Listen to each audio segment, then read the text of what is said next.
नमस्कार, मैं doctor Rupam Arora, senior director obstetrician and gynaecologist from Cloud nine Patparganj hospital. मेरे साथ आज हैं मनप्रीत। नमस्कार, मैं Manpreet, executive nutritionist from Cloud nine Faridabad. Bharat में ही 40 लाख से ऊपर मरीज इसके देखे जाते हैं और पूरे विश्व में तो ये समस्या बहुत ही ज़्यादा हो रही है। इंडिया जो है अपनी डायबिटिक कैपिटल बन गया है आजकल और हर 5 में से 1 मरीज को ये समस्या हो रही है। हमें ये जानना होगा कि समस्या पैदा क्यों होती है। जनरली ये समस्या इंसुलिन के कम सिक्रीशन की वजह से होती है, क्योंकि इंसुलिन जो है ये अपने पैंक्रियाज से सिक्रीट होता है और जो हमारी ब्लड शुगर को भी कंट्रोल करता है और शुगर ग्लूकोज को एनर्जी में कन्वर्ट करता है और पूरे बॉडी के ग्लूकोज लेवल को कंट्रोल करता है। पर इसके डायग्नोसिस के कुछ तरीके हैं जो कि गवर्नमेंट ऑफ इंडिया के हिसाब से गाइडलाइंस बनी हुई हैं, तो हम लोगों को उनको फॉलो करना पड़ता है। 2 तरह के टेस्ट होते हैं, OGTT बोलते हैं, GCT बोलते हैं। 1 स्टेप टेस्ट और 2 स्टेप टेस्ट ऐसे होते हैं। पर जब आपने शुगर की डायग्नोसिस हो जाता है, हम लोगों की फास्टिंग शुगर शुड भी 92 के आसपास होनी चाहिए। 1 घंटे के बाद 180 और 2 घंटे के बाद 153। अगर आपकी ये शुगर ऐसे नहीं आती है जो OGTT टेस्ट में, और या शुगर मोर देन 200 होती है, तो आपको डायबिटीज़ लेबल कर दिया जाता है। जेस्टेशनल डायबिटीज़ को ट्रीट करने का एक बहुत ही अच्छा तरीका है नियमित व्यायाम और खाने में ध्यान देना। डाइट का जो प्लान है, ये जेस्टेशनल डायबिटीज़ एक पूरी एंटिटी है जो कि जिसमें endocrinologist, dietitian, physiotherapist, obstetrician and neonatologist सबका इन्वॉल्वमेंट ज़रूरी है। और इसमें मेन जो है 15 दिन तक हम लोग देखते हैं कि नियमित व्यायाम से और नियमित डाइट के कंट्रोल से अगर ये शुगर कंट्रोल हो जाती है तो बहुत अच्छी बात है। पर अगर ये शुगर इससे कंट्रोल नहीं होती तो हम लोगों को फिर मेडिसिन पे जाना पड़ता है। मेडिसिन इंसुलिन हो सकती है या मेटफॉर्मिन हो सकती है। आजकल कई तरह के ओरल डायबिटिक एजेंट्स भी आ रहे हैं जो कि काफ़ी अच्छे होते हैं, उनसे कोई डरना नहीं चाहिए। ये अपनी शुगर को बहुत अच्छे से कंट्रोल कर देते हैं और लो रिसोर्स सेटिंग में मेटफॉर्मिन का यूज़ एक बहुत अच्छी चीज़ है। पर लेकिन जिन लोगों का 2 ग्राम मेटफॉर्मिन यूज़ करने के बाद भी शुगर कंट्रोल नहीं होती, तो उन लोगों को हम लोग इंसुलिन पे स्विच ओवर कर लेते हैं। इंसुलिन की आजकल कई तरह की वैरायटी मार्केट में है। कई जो हैं फ्रीक्वेंट यूज़ की जाती हैं, जिनमें कि 3-4 बार हर मील से पहले के बाद में इंसुलिन दी जाती है, या कुछ होती हैं जो रात में यूज़ करनी होती हैं। तो ये प्रॉपर किस तरह से यूज़ करना है, आपको एंडोक्राइनोलॉजिस्ट या गायनेकोलॉजिस्ट सही ढंग से सलाह दे सकती है।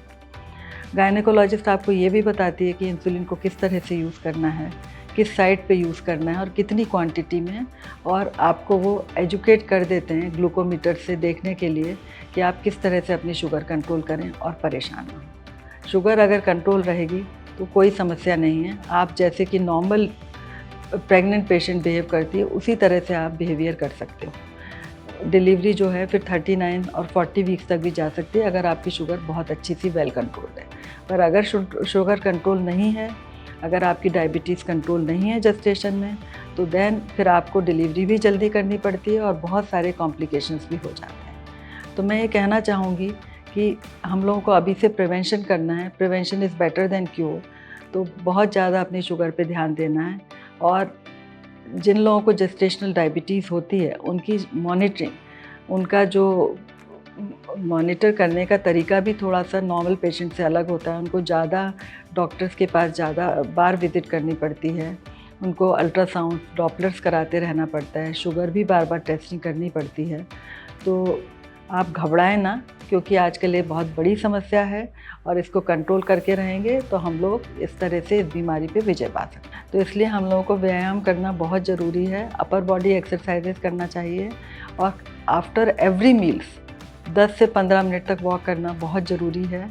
या आप कह सकते हैं कि 30 मिनट डेली नियमित रूप से, या हफ्ते में 5 दिन यानी 150 घंटे व्यायाम बहुत ज़रूरी है। इससे आपकी शुगर बहुत कंट्रोल रहेगी। और डाइट के बारे में भी मैं कहना चाहूँगी कि आप अपनी डाइट जो है 3 के बजाय 6 बार लें। छोटे से हेल्दी स्नैक्स लें। कार्बोहाइड्रेट ज़्यादा नहीं होना चाहिए आपकी डाइट में। 50% जो है वो डाइट में कार्बोहाइड्रेट, 25% फैट एंड 25% प्रोटीन। ये इसके बारे में डिटेल आपको डाइटिशियन से जानकारी मिलेगी, वो आपको हर तरह से बताएंगे कि आपको क्या खाना है, किस तरह से आप अपनी डाइट को मॉडिफाई कर सकते हैं और क्या क्या उसके बदले में आपको डिफरेंट ऑप्शंस होते हैं, चॉइसेस क्या क्या होती हैं, वो सब आपको डाइटिशियन से सलाह बहुत अच्छे से मिलेगी। और आपको फिजियोथेरेपिस्ट को भी विज़िट करना चाहिए, जिससे कि वो आपको प्रॉपर एक्सरसाइज बताएंगी। हम लोग आपको मोटे तौर पे बता देते हैं, पर लेकिन पूरी एक्सरसाइज जानने के लिए आपको फिजियोथेरेपिस्ट से ज़रूर विज़िट करनी चाहिए। आजकल बहुत सारे प्रेग्नेंट मदर्स में पाया जाता है कि वो अपनी डाइट में प्रोटीन की मात्रा कम लेते हुए कार्बोहाइड्रेट्स का इंटेक अधिकतर मात्रा में ले रहे हैं, जिस वजह से उनका या तो वज़न बहुत ज़्यादा जल्दी बढ़ रहा है और या फिर उनकी बॉडी में शुगर की मात्रा ज़्यादा बढ़ रही है, जिस कंडीशन को हम जेस्टेशनल डायबिटीज़ कहते हैं। एक उदाहरण देते हुए हम ये समझा सकते हैं, कुछ मदर्स अपनी डाइट में या तो सारा टाइम सिर्फ चपाती खाते हैं या फिर सिर्फ चावल की मात्रा ज़्यादा लेते हैं। इस कंडीशन में ये हो सकता है कि या तो उनका बहुत ज़्यादा वज़न बढ़ रहा है और इस वजह से उनका शुगर लेवल भी बढ़ना स्टार्ट हो जाता है। जब आपकी बॉडी में कार्बोहाइड्रेट्स का इंटेक ज़्यादा होता है तब इंसुलिन इतना इफ़ेक्टिव नहीं रहता जिससे वो उन शुगर्स को ब्रेक डाउन कर सके, तब हम उस कंडीशन को जेस्टेशनल डायबिटीज़ कहते हैं। अगर प्रोटीन और कार्बोहाइड्रेट में से कोई भी एक चीज़ मिसिंग होती है तो उससे बॉडी में वीकनेस, फिटीग ये वाली प्रॉब्लम्स आनी स्टार्ट हो जाती हैं। इसलिए हम नहीं चाहते कि आपको ऐसी किसी भी परेशानी का सामना करना पड़े। अब इस चीज़ को अच्छे से समझने के लिए हम एक हेल्दी प्लेट का भी उदाहरण ले सकते हैं। अब एक हेल्दी प्लेट क्या है? आप अपने मन में एक प्लेट इमेजिन कर सकते हो जिसमें 1/4 पार्ट उसमें कार्बोहाइड्रेट्स हैं। वो कार्बोहाइड्रेट्स चावल हो सकते हैं, आपकी रागी की चपाती हो सकती है, और दूसरे 1/4 पार्ट में प्रोटीन्स होंगे जिसमें आप दाल ले सकते हो, राजमा ले सकते हो, और बाकी हाफ पार्ट में वेजिटेबल्स होंगे, आपके green leafy vegetables, underground vegetables, आप उनमें से कुछ भी इंक्लूड कर सकते हैं। इस तरह की हेल्दी प्लेट खाने से आप एश्योर हो सकते हो कि मदर और बच्चे में हर तरह का न्यूट्रिएंट पहुंच रहा है और इससे मदर और बच्चे की सेहत भी अच्छे से बन सकती है। जब भी जेस्टेशनल डायबिटीज़ का दिक्कत रहता है, डॉक्टर्स हमेशा डाइटिशियन के लिए रेफ़र करते हैं। अगर आप अपने डाइटिशियन को मिल रहे हैं तो वो सबसे पहले आपको बहुत मीठे फल जैसे आम, केला, चीकू, अंगूर, खजूर और लीची जैसे फलों को खाने से थोड़ा मना करेंगे। इससे आपके शुगर लेवल्स कम करने में थोड़ा सा हेल्प हो सकता है। कुछ मदर्स में पाया जाता है कि सिर्फ वो पूरा टाइम अपने लंच में, डिनर में चपाती ही लेते हैं या फिर आलू की सब्ज़ी ज़्यादा पसंद करते हैं। अगर आप आलू ज़्यादा पसंद करते हैं तो आप उसको किसी प्रोटीन सोर्स के साथ ले सकते हैं, वो भी हफ्ते में एक आध बार। डेली बेसिस पे आलू का इंटेक करने से भी शुगर लेवल्स बढ़ते हैं। अब हम बात करेंगे फैट्स एंड ऑयल्स की। बहुत सारी महिलाएं जो हमें मिलती हैं, हमने उनसे ये पता लगता है कि वो अपने लास्ट ट्राइमेस्टर ऑफ प्रेगनेंसी में बहुत ज़्यादा घी का इंटेक करना स्टार्ट कर देती हैं, जो कि नुकसानदायक है। बहुत सारा फैट का इंटेक करने से भी शुगर बढ़ने के बहुत सारे चांसेस होते हैं। यूजुअली हम लोग प्रेग्नेंट मदर्स को दिन में सिर्फ 3 से 4 चम्मच तेल लेने की सलाह देते हैं, जो कि कॉम्बिनेशन ऑफ फैट्स होता है। हम कभी भी एक तरह का तेल इस्तेमाल करने के लिए इनकरेज नहीं करते हैं। अगर हम इसका एक उदाहरण लें तो अगर आप अपनी सूखी सब्ज़ी बना रहे हैं तो आप उसको सरसों के तेल में बना सकते हैं। अगर आप अपना कोई ब्रेकफास्ट बना रहे हैं, ऑमलेट है उसमें, तो आप ऑलिव ऑयल यूज़ कर सकते हैं। और अगर कोई रात की दाल बन रही है, आप उसमें न्यू एज्ड ऑयल जिन्हें हम कहते हैं, जैसे सनफ्लावर ऑयल हो गया है, कैनोला ऑयल हो गया है, या फिर देसी घी का इस्तेमाल कर सकते हैं। इस तरह अपनी डाइट में हर तरह का तेल इस्तेमाल करने से आप हर तेल के डिफरेंट बेनिफिट्स को अपनी डाइट में इनकॉर्पोरेट कर सकते हो। डाइट में प्रोटीन का होना भी बहुत ज़रूरी है ताकि आपके शुगर लेवल्स को कंट्रोल किया जा सके। अगर हम प्रोटीन सोर्सेज की बात करें, अगर आप वेजिटेरियन हैं तो आप अपनी डाइट में राजमा, वाइट चना, ब्लैक चना ये सब इंक्लूड कर सकते हैं। इवन बॉइल्ड स्प्राउट्स भी अच्छा सोर्स होते हैं प्रोटीन के। अगर आपका थायराइड मेडिकेशन नहीं चल रहा तो आप सोया प्रोडक्ट्स जैसे सोयाबीन, लोबिया, टोफू ये भी डाइट में इंक्लूड कर सकते हैं। इससे आपका प्रोटीन मैक्सिमाइज हो जाएगा।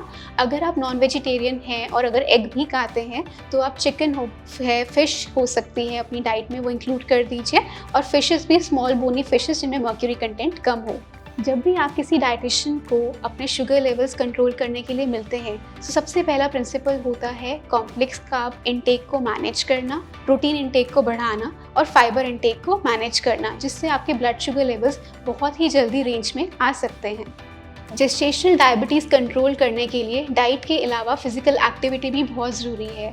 अगर आप 30 से 40 मिनट फिज़िकली एक्टिव रहेंगे, वो भी अपने फिजियोथेरेपिस्ट और डॉक्टर की सलाह के बाद, तो हम उसे इंकरेज करते हैं। इससे आपके ब्लड शुगर लेवल्स कंट्रोल करने में और भी सहायता मिल पाती है। आखिर में आपसे मैं यही कहना चाहूँगी कि हर एक पेशेंट यूनिक है, हर प्रेगनेंसी यूनिक है, इसीलिए आप अपने न्यूट्रिशनिस्ट से ज़रूर मिलें। अगर आपके ब्लड शुगर लेवल्स बढ़े हुए हैं, तो वो आपको एक पर्सनलाइज्ड डाइट प्लान देके आपको हेल्प कर सकते हैं उन शुगर लेवल्स को कंट्रोल करने के लिए।